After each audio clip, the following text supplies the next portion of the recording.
Did you know that enums can have constructors and methods too? Come on, let's learn some Java. Consider the face of card enum that has constants for ace through king.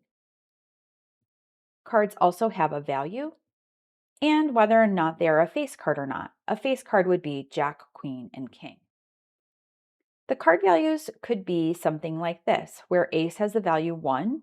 In some games, it might be a different value like 15.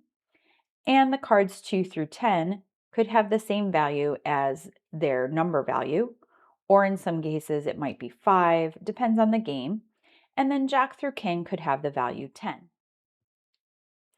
We also could have an isFace variable for whether or not it's a face card.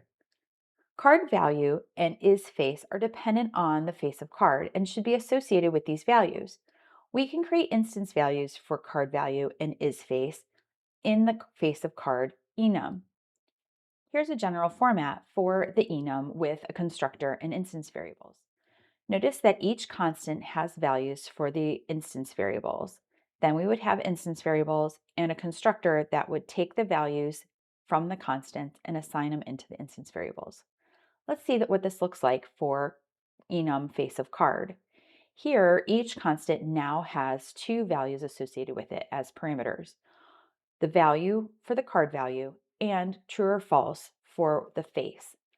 Those parameter values are being passed to the constructor and stored in CV and face, and then they're assigned to the instance variables card value and isFace. Enums can also have methods.